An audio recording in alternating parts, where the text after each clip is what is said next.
Kcal News, Los Angeles. This one felt pretty strong in the store. It's the strongest one I've felt in a long time.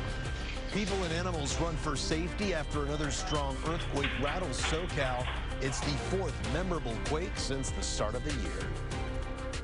And snow piled high in our local mountains. This is what it looked like before roads were cleared. Resorts are expecting huge crowds this weekend. What you need to know before you go. And I'm Chauncey Glover live from Las Vegas tonight. We're just 2 days away from the big Super Bowl, and experts are saying this might be the most expensive one yet. A live report is straight ahead right here on the News at 9. Good evening and thanks for joining us. I'm Serene Branson in tonight for Pat Harvey. And I'm Juan Fernandez. It rocked almost all of Southern California, a moderate quake centered near Malibu that was felt all over. Yeah, and tonight more video is coming into our newsroom showing the moment the 4.6 earthquake hit. The quake was centered in the Malibu area, but according to the U.S. Geological Survey, the shaking was felt all the way up in Bakersfield and San Luis Obispo and as far south as San Diego. Kcal News reporter Lauren Posen live in Malibu now with the very latest. Lauren. Well, Juan, you know, the big question tonight everyone is asking, especially here in Malibu, is did you feel it? You know, living in California, of course, earthquakes are just part of the package, but this one earthquake definitely caught a lot of people off guard. As people were enjoying their Friday afternoon, Mother Nature had other plans. We're having lunch at Olo, and just one big bang, a couple glasses fell off of the bar.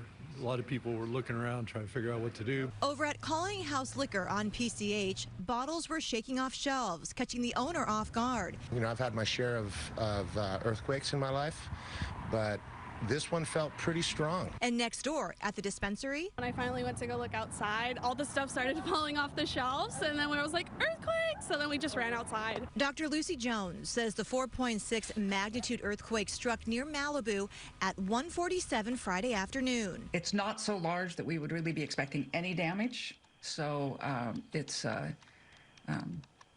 sort of run-of-the-mill for earthquake country. You might have even got an alert on your phone before the quake. There's an app for it. My Shake uses the Shake Alert system operated by the U.S. Geological Survey. The Shake Alert system performed as expected, and we got alerts out. We know that thousands and thousands of people got alerts on their phones. Data straight from USGS is distributed, and it triggers an alert to your phone, but only if the earthquake measures 4.5 or higher. For today's quake, the app gave people a 3-second warning before the heaviest shaking. If they feel shaking, kind of like the equivalent of a heavy truck passing by their house, then that's where they should be getting those alerts. Friday's earthquake was felt as far south as San Diego and north as Bakersfield. It even caught some of our furry friends off guard, too.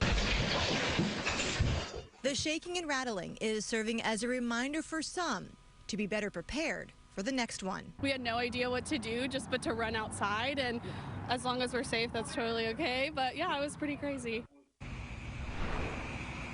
And fortunately tonight, no reports of any injuries or major damage from today's earthquake. Reporting live in Malibu, Lauren Posen, Kcal News. And that is the best news. Lauren, thank you. Well, now that the storms have passed, mountain resorts are expecting big crowds to take advantage of all this fresh snow. But drivers will still need to be very careful on those icy roads. Kcal News reporter Nicole Comstock live near Running Springs to show us all the excitement and the hazards up the mountains. Nicole. Well, yeah, Juan, it really makes sense because we've been talking about this storm all week long, and now people finally just get to come up here and enjoy all of that beautiful snow we received. Now, just up the hill from us here, lots of people are already lining up and making sure they have enough space to put chains on their tires before continuing up the road. And even though you might not see snow out on the main roads, locals are warning people that it is still very icy in many areas up here. Easy, bro, easy, forward. Drivers are stopping along the 330 near Running Springs, where they're required to put chains on their tires before continuing their trek up the mountain. Our friends said it was like perfect conditions, but to us it was like a lot of anxiety with like snow chains. This after a multi-day atmospheric river dropped 4 feet of snow on Bear Mountain, complicating the driving situation.